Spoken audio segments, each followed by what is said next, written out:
Merhabalar arkadaşlar. Hepiniz kanalıma hoş geldiniz. Yepyeni bir videoyla yeniden karşınızdayım. Bugün Türk dünyasının en sevilen isimlerini ve onların en güzel anlarını birlikte inceleyeceğiz. Eğer hazırsanız hemen videomuza geçelim.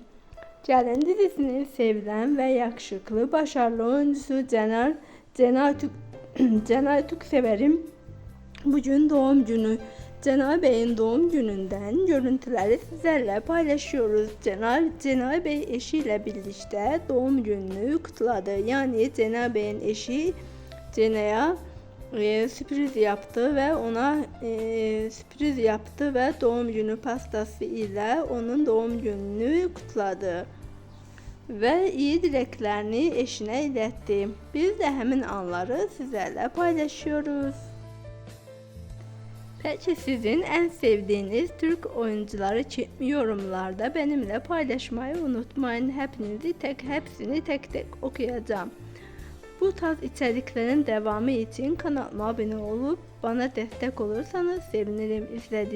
İzlediğiniz için teşekkürler. Bir sonraki videoda görüşmek üzere. Kendinize iyi bakın. Hoşça kalın.